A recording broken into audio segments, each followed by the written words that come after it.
Mengapa Tuhan karuniakan kita kesehatan? Di samping selalu bermohon pada Tuhan, Tuhan, tolong tutup bungkus kami senantiasa dengan kausadamu Tuhan Yesus. Jauhkan kami dari segala sakit penyakit. Lindungi kami dari niat sama manusia yang jahat. Dan berikan kami hikmat ya Tuhan.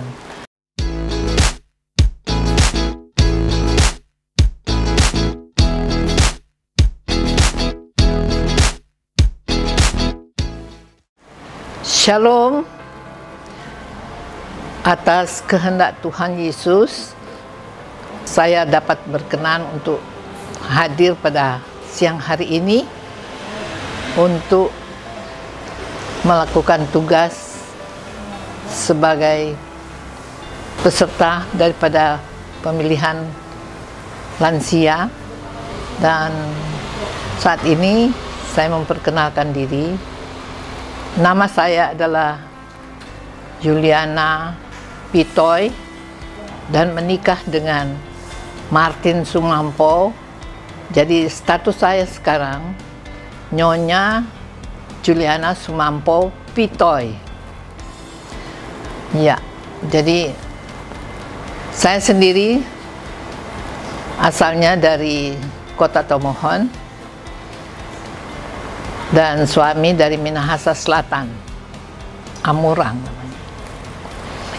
Dan puji Tuhan, selama kami menjalani pernikahan, maka dapat mencapai usia pernikahan sampai 59 tahun.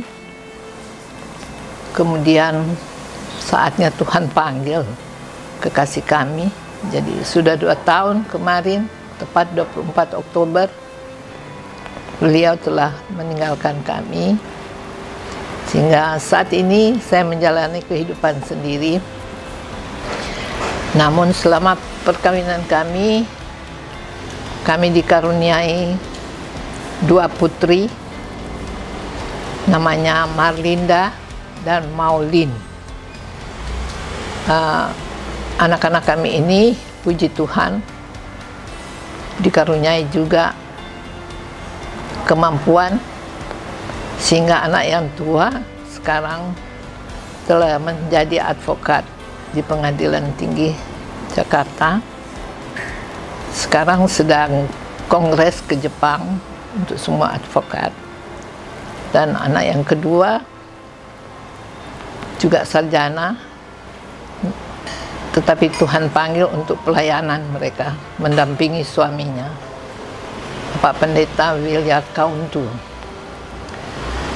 Nah, kini dengan kurun waktu 59 tahun perkawinan, di mana tugas suami yang bertanggung jawab, punya tanggung jawab di instansi di mana beliau berkarya, di mana waktu itu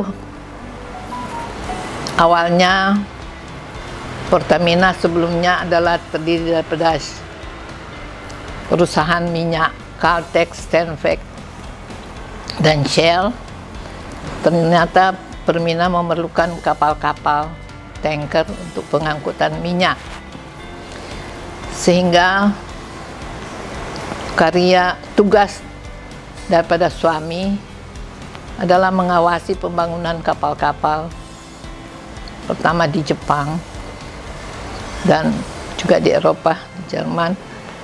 Jadi saya sebagai istri, setelah anak-anak sudah menganjak remaja, saya dapat titip kepada kakak saya untuk menjaga putri-putri saya. Dan tugas saya tetap menyusul suami di mana beliau berada.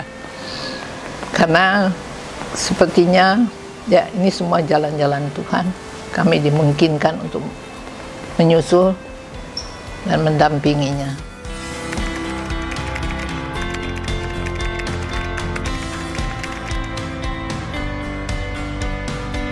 Saya juga berterima kasih sekali dengan izin Tuhan Maka Ibu Hilda juga dapat mengkontak saya untuk dapat kiranya masuk dalam pemilihan lansia berkarya. Saya terima kasih sekali karena ini semua hanya karena seizin Tuhan Yesus kita dapat mendapat gelar demikian, tapi penuh dengan tanggung jawab. Dan saya tadi mengapa juga terlambat, karena saya harusnya menyusun program dan kurikulum mengenai ada satu organisasi yang baru dibentuk pemerintah, yaitu Ikatan Kepribadian Indonesia, IPRISIA, yaitu berkecimpung meliputi mengenai etika bangsa dan semua. Jadi tadi saya hanya mengajukan program, saya terus minta permisi, belum tentu keputusannya apa. Dalam hal ini, organisasi yang berkecimpung dalam bidang-bidang pendidikan senantiasa dibantu oleh Departemen Pendidikan dan Kebudayaan. Namun kalau sebagai pemilik lembaga kursus dan pelatihan, kami pun dinaungi oleh organisasi pemilik lembaga kursus dan pelatihan. Jadi dimonitor oleh pemerintah. Inilah satu beban dengan usia saya ini, tapi ya puji Tuhan. Tuhan masih izinkan kami untuk berkecimpung dalam masyarakat pendidikan. Dan terima kasih juga karena pemerintah waktu itu dengan adanya pendidikan luar sekolah, maka dibentuklah satu bidang, bukan bidang, sudah direktoratnya, lembaga kursus dan pelatihan. Ada, dipimpin oleh seorang anggota DPR, Pak Dede. Jadi itu Pak, jadi maksud saya dengan ibu-ibu yang sudah lansia, jangan putus asa. Mudah-mudahan selalu rukun dengan anak-anak. Dan anak-anak serta cucu-cucu juga perlu kita bimbing. Namun sekarang kita sebagai orang tua lah yang seolah-olah, ya bukan mengemis lah, mengharapkan sekali supaya mereka rutin kontak dengan orang tua untuk dapat memberikan saran kehidupan berkeluarga selanjutnya. Saya kira demikian, Pak.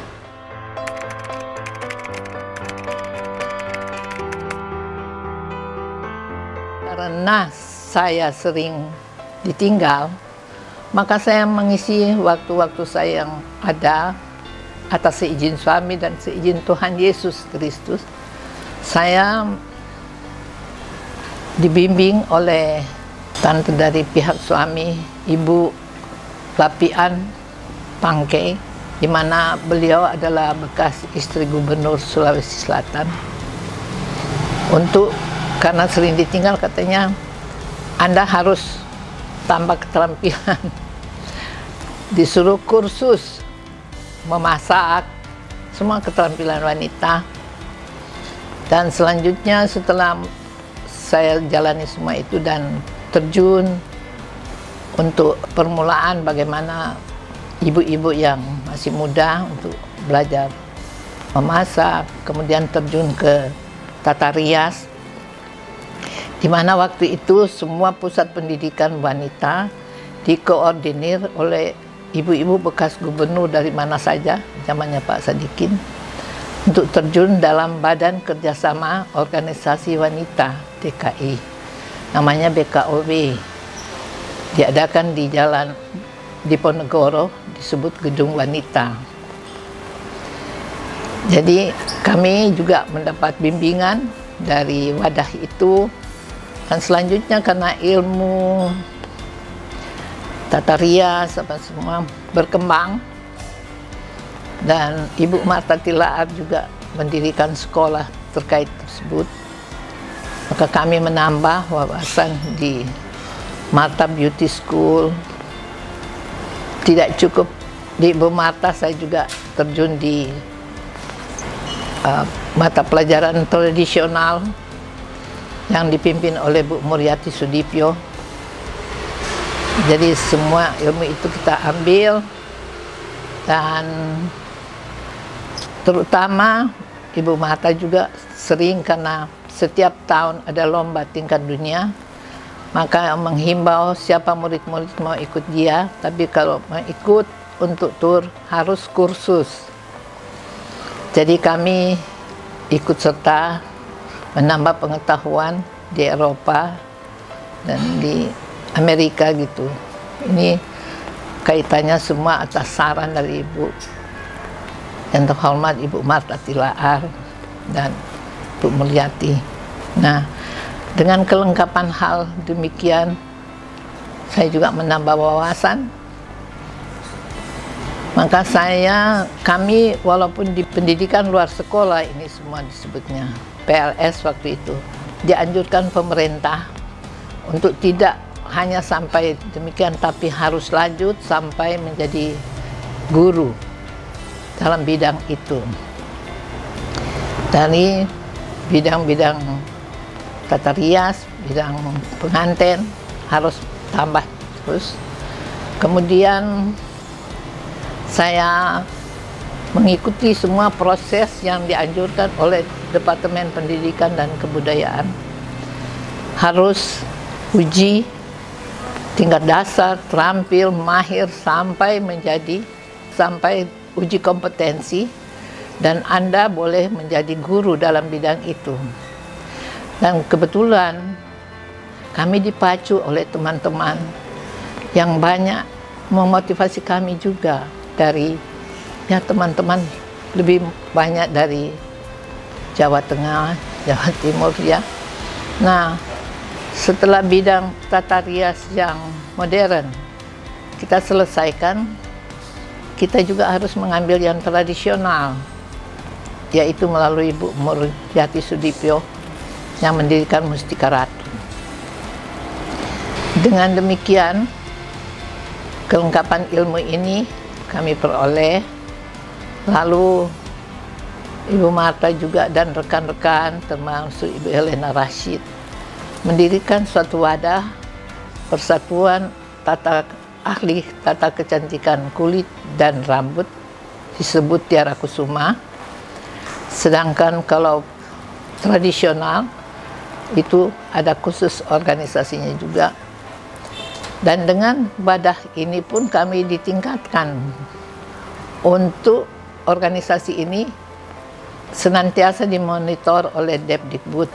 Karena demikian, Depdikbud mengadakan satu direktorat lagi, yaitu pendidikan luar sekolah dan masyarakat, yang namanya HPLSM. Nah, dengan berbekal semuanya itu, saya ada keinginan untuk menjadi guru. Kita harus mempunyai sertifikat baik luar negeri maupun dalam negeri. Jadi semua kita tempuh, tapi ini semua karena seizin suami. Jadi pengertian dari suami, kepala keluarga. Sehingga saya berani untuk membuka pendidikan juga, satu usaha untuk dapat membelajarkan anak-anak yang drop out, yang putus sekolah, dan yang single parents misalnya, ibu-ibu yang ditinggal suami, semua. Dan saya bekerja sama dengan teman-teman, rekan dari Persatuan Wanita Muslim, kerjasama dengan Miftahul Jannah. Jadi kami seimbang, sehingga calon-calon warga belajar kami ambil separuh dari teman kami yang Muslim dan separuh dari kita. Ya, puji Tuhan, mereka dapat juga melanjutkan semuanya dan dapat berdikari atas juga seizin Tuhan. Di tengah-tengah maraknya semua pendirian organisasi-organisasi tertentu, Maka organisasi yang di luar merupakan suatu wadah yang menaungi pendiri-pendiri, para pemilik salon, dimonitor juga oleh pemerintah waktu itu. Jadi kami tidak sembarang untuk memberikan ilmu, semuanya kami senantiasa menambah wawasan untuk bidang demikian. Setelah selesai dengan masalah keterampilan-keterampilan ini, kami juga sepakat untuk, walaupun sudah tua, mari kita kuliah. Jadi kami kuliah di Universitas Jakarta, UNJ, dengan satu kumpulan teman-teman saja. Jadi kami kuliah mengambil sarjana pendidikan, SPD, lalu lanjut dengan MPD, Master Pendidikan.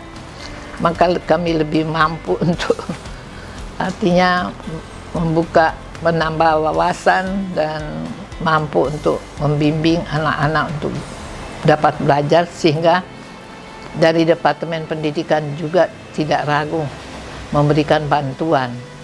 Jadi kami juga dapat berjalan memberikan pendidikan gratis, dilengkapi dengan peralatan. Setelah mereka selesai, kami lengkapi mereka peralatan yang sesuai dengan mata pelajaran yang kami ajarkan. Diberikan setelah mereka selesai supaya mereka dapat juga berusaha sendiri. Tapi ini semua atas bantuan pemerintah. Jadi mengajukan suatu bantuan atau permohonan untuk bantuan dari pemerintah, kita harus membuat proposal yang dimana setiap saat kita harus melaporkan kegiatan itu. Hanya sekarang lebih ketat lagi dengan adanya digital, maka itu harus dilaporkan secara digital.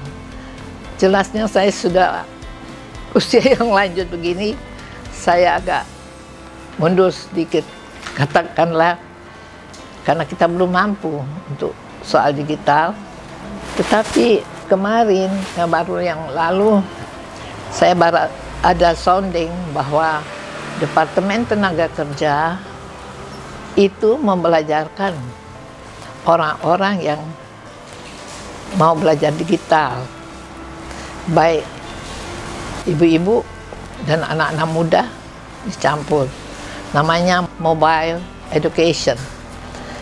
Nah, saya baru mengajukan tapi belum sempat karena tenaga pendidik jauh katanya di Pasar Rebo, dan tidak mampu untuk datang ke lokasi kami.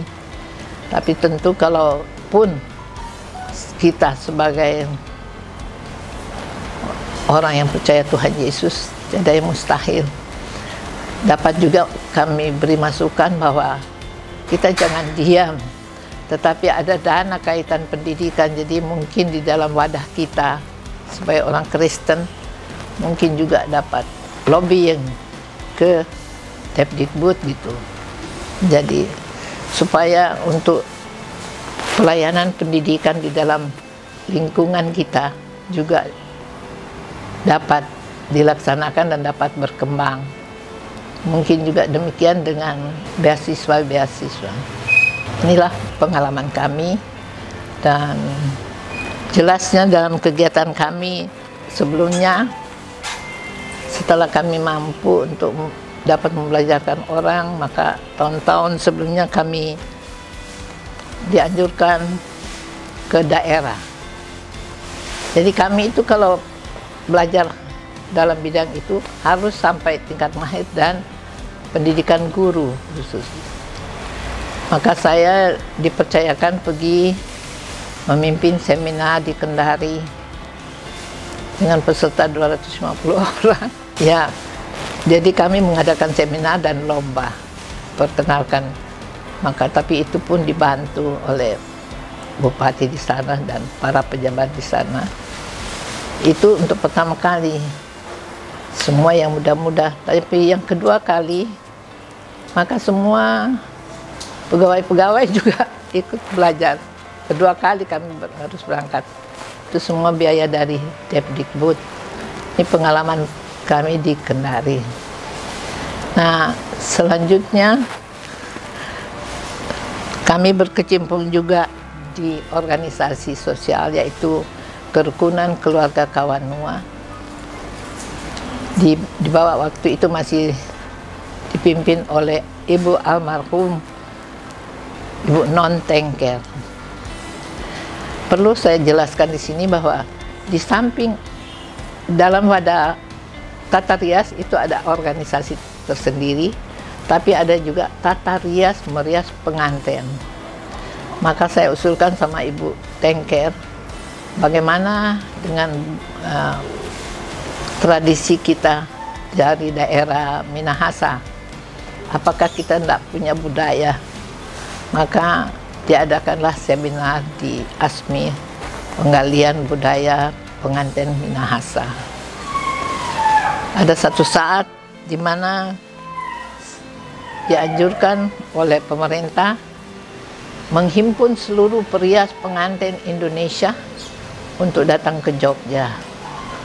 Jadi kami ikutkan ini pengantin Minahasa untuk tampil di Keraton Yogyakarta. Semua fasilitas itu ditanggung oleh Ibu Tengker sebagai pimpinan ASMI. Ini yang satu pengalaman kami, dan terima kasih ada sesepuh yang memperhatikan hal itu. Untuk hal ini, dan kemudian kami juga berkecimpung dalam organisasi percintaan ibu kepada anak-anak turun-temurunnya, namanya PIKAT, yang dimana lahirnya organisasi ini adalah satu cetusan dari pejuang kami, Ibu Maria Walanda Maramis.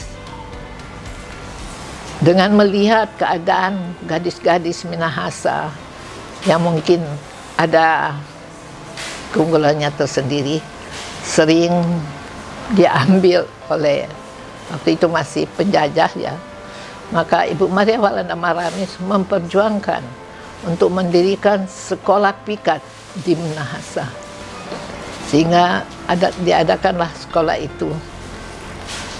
Maka semua pendidikan wanita-wanita Minahasa terkendali oleh tuntunan daripada Ibu Maria Walanda Maramis. Nah, ini perjuangan. Nah, berdirilah suatu organisasi namanya PIKAT.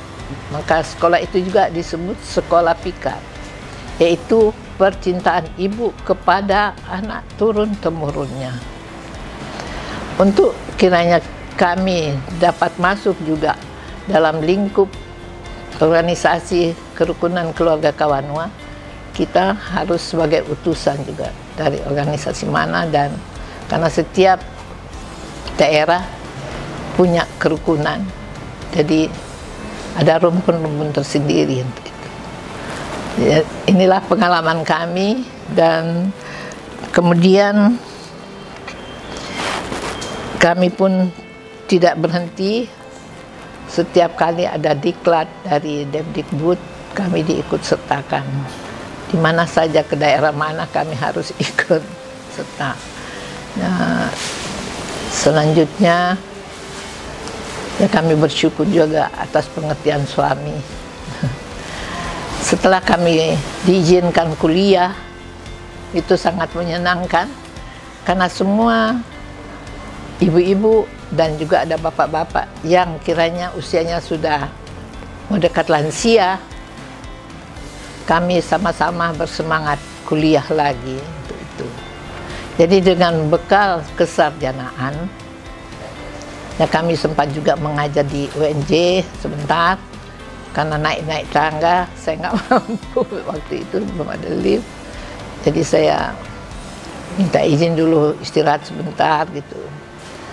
Nah, sampai saat ini karena dengan pandemi, usaha kami juga untuk mendidik masih ragu untuk membuka, dengan belum ada kejelasan jam peraturan negara kita apakah sudah bebas betul apa belum ya. Jadi sementara saya tutup dulu untuk pendidikan.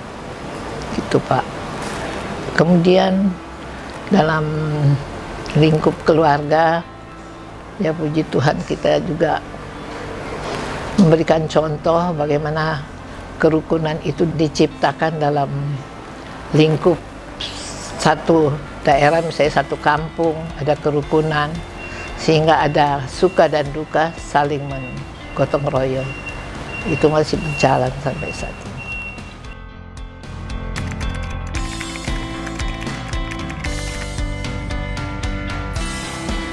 Puji Tuhan bahwa saat ini kita dapat menyaksikan kegiatan daripada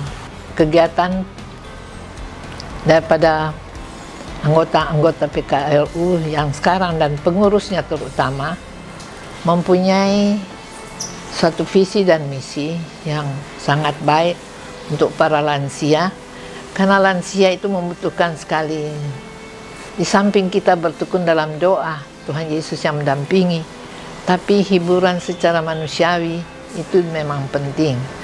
Demikian pun mungkin sudah tepatlah ada suatu wadah yang disebut PKLU, ya, pertemuan atau persatuan keluarga lansia, yang persatuan daripada kaum lansia yang sudah lanjut usia. Nah, hanya terpikir oleh saya, kan semuanya sudah pengalaman. Tinggal kita menggali mengapa Tuhan karuniakan kita kesehatan. Di samping selalu bermohon pada Tuhan, Tuhan tolong tutup bungkus kami senantiasa dengan Engkau saudaramu Tuhan Yesus. Jauhkan kami dari segala sakit penyakit. Lindungi kami dari niat sama manusia yang jahat.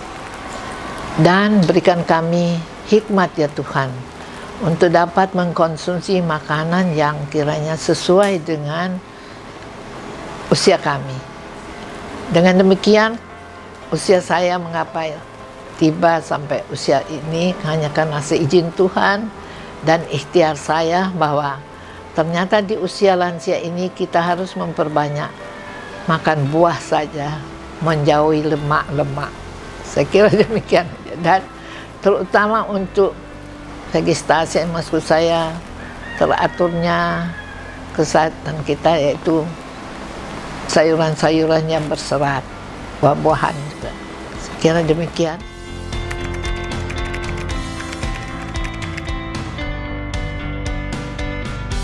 Untuk memberikan saran, tapi semua sudah pintar kan Ibu lansia, untuk lebih pesatnya kegiatan daripada lansia, mungkin lebih tepat kita sering mengadakan pertemuan, dan banyaklah kita memuji Tuhan dengan paduan suara.